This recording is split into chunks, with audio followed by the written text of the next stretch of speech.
آج اس دنیا میں ہم زندگی گزارتے ہوئے نماز کی اہمیت کا اس بات سے اندازہ لگا سکتے ہیں کہ نماز پڑھنے والے بندے کو، جو بندہ نماز ادا کرتا ہے، اس کی پابندی کرتا ہے، اللہ رب العالمین کے رسول اللہ علیہ وسلم نے اس بندے کو اسلام کی تعریف میں شامل کیا ہے۔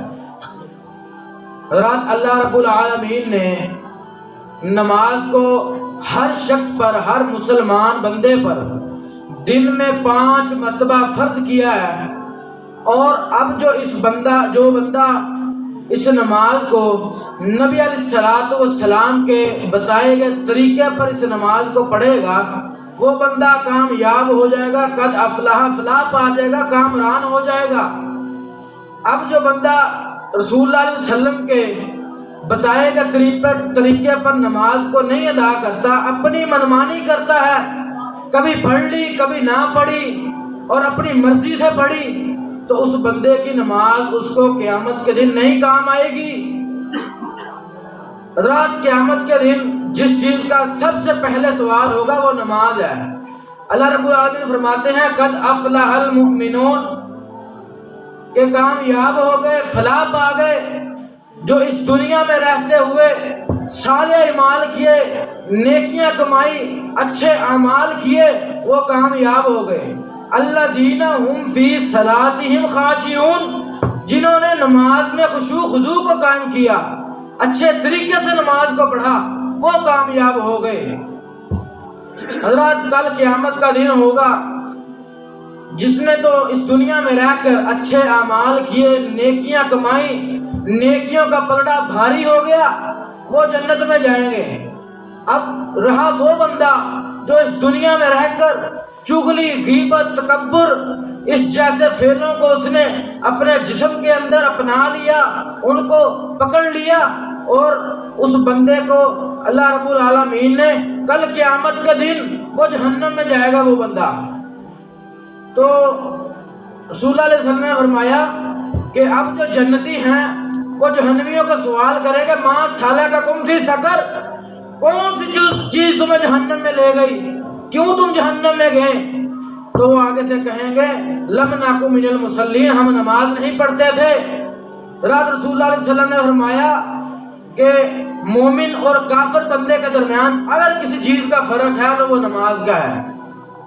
حضرت سلیمان علیہ السلام وہ گھوڑوں سے بہت زیادہ محبت کرتے تھے، پیار کرتے تھے، تقریباً ان کے پاس کوئی 20,000 ان کے پاس گھوڑے تھے۔ تو ایک دن ایسا آیا، گھوڑوں کو چارہ ڈال رہے ہیں، ان کو پانی پلا رہے ہیں، نماز عصر کا وقت ہو گیا، عصر کی نماز کا وقت گزر گیا، تو بعد میں پتہ چلا میری عصر کی نماز رہ گئی ہے۔ تو بڑے پریشان ہوئے، آنکھوں سے آنسو جاری ہو گئے، اور فرمایا کہ اے گھوڑو، آگے سے تم میری عبادت کے درمیان کسی چیز کی رکاوٹ نہیں بن سکو گے۔ اور اپنے ساتھیوں کو انہوں نے حکم دیا کہ ان کی ٹانگیں ان کی کاٹ دو، ان کی گردنیں ان کے جسموں سے اتار دو۔ اللہ اکبر اللہ۔ حضرات، آج ہم مسلمان ہونے کے ناطے ہم چھوٹی چھوٹی اپنی مصروفیات کی وجہ سے اپنی نماز کو قربان کر دیتے ہیں، نماز کو چھوڑ دیتے ہیں۔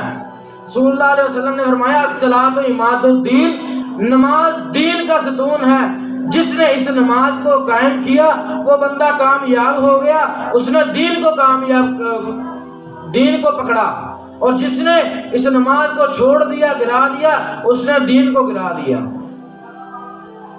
رات آج ہمیں بھی نماز کے بارے غور و فکر کرنی چاہیے، اور رسول اللہ علیہ وسلم فرماتے تھے، فرمایا کہ آج مسلمان کہتا ہے کہ میں نے لا الہ الا اللہ کہہ دیا، میں ایمان لے آیا، میں نے کلمہ پڑھ لیا ہے، اب مجھے نماز روزے کی کوئی ضرورت نہیں، میں رسول اللہ علیہ وسلم کا امتی جو ہوں۔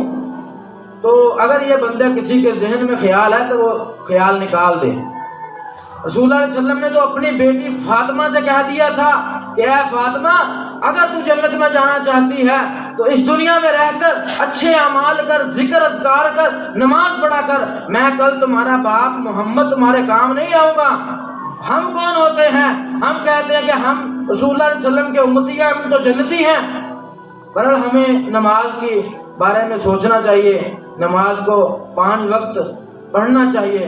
اللہ تعالیٰ سے دعا، اللہ تعالیٰ ہمیں بھی نماز پڑھنے کی توفیق عطا فرمائے۔ وما توفیقی الا باللہ۔